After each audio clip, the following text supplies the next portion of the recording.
My story might trigger some unwanted memories for some victims who may have had a similar experience. For that, I sincerely apologize. But for those who have no idea what I'm talking about and may think I'm trying to get you to throw me a pity party, I'm just trying to raise awareness.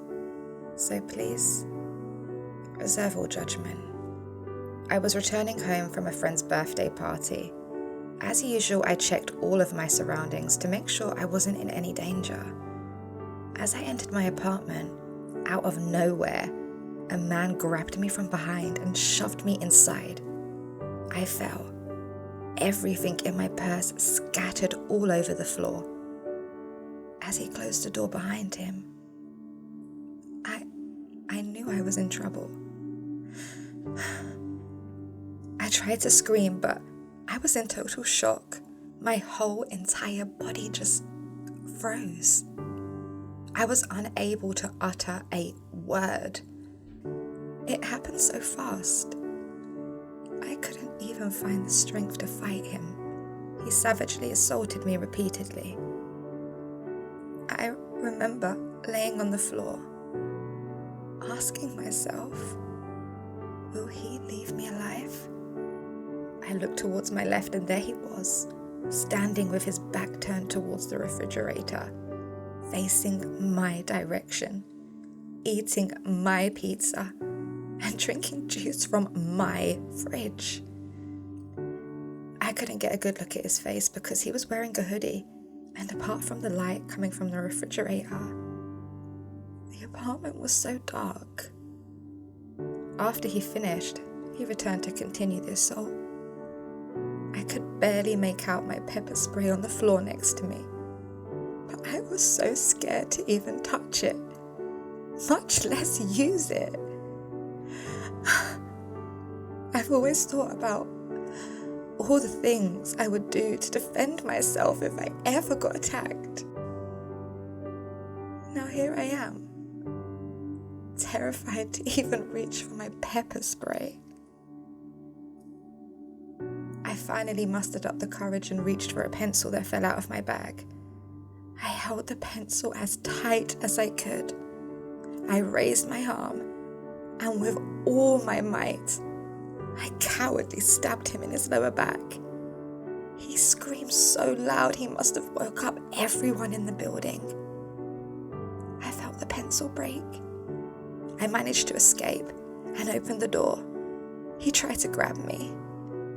I dug my nails in so deep and I scratched him as hard as I could, and I ran. I was partially naked, but it didn't matter.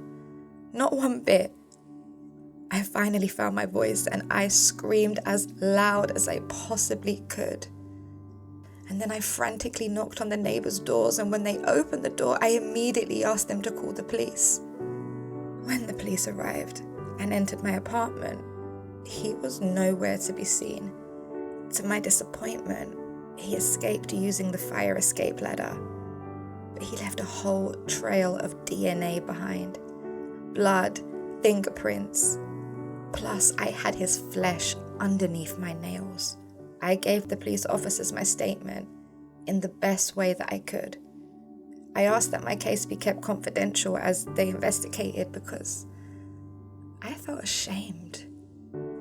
I was taken to a hospital for a medical examination.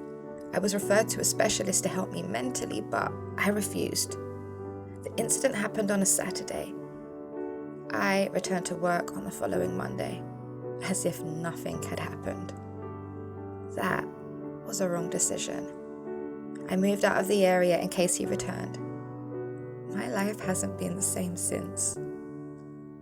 I was left traumatized about what happened that night. It's affected me in so many ways. Mentally, physically, and emotionally. My behavior towards friends and family has changed. I broke it off with my boyfriend without giving him an explanation when I really needed him the most. He wasn't the one who hurt me, yet I was terrified of him even touching me. I was uninterested in sex or any form of intimacy. was too ashamed to tell him about what had happened. I even ended up losing my job.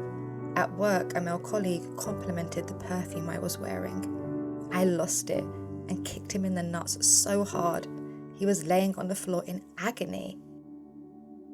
They had to call the ambulance, and that wasn't the first time that I reacted in that way. The manager had to let me go. Violent conduct. It was like I had developed a hatred for all men. Maybe if I had told them what had happened, they would have understood my reaction, which was out of character. Maybe they would have supported me. But I was too embarrassed. Now I was home, all alone. All sorts of thoughts went through my head. I was panicking. I was finding it hard to cope. I was crying all the time. It's like it really hit me.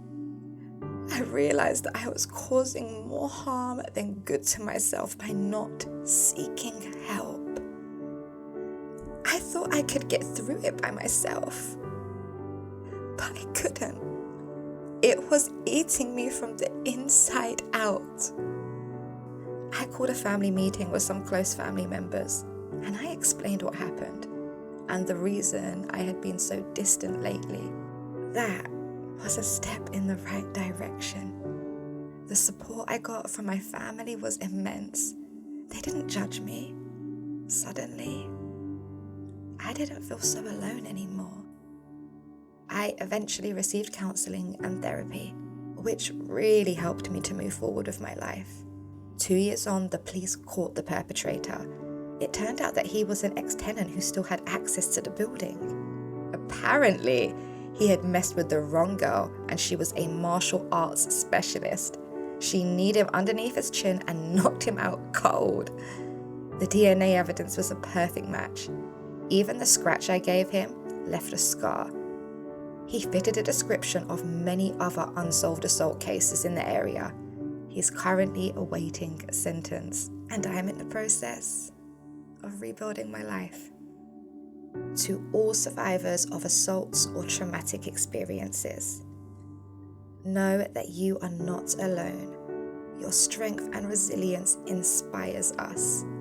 Seek support, heal at your own pace, and share your story so we can shed light on these issues. Together, let's create a world where homes are sanctuaries and peace prevails. You are worthy, and we stand with you. Please subscribe to this channel for more true life stories. It's free to subscribe.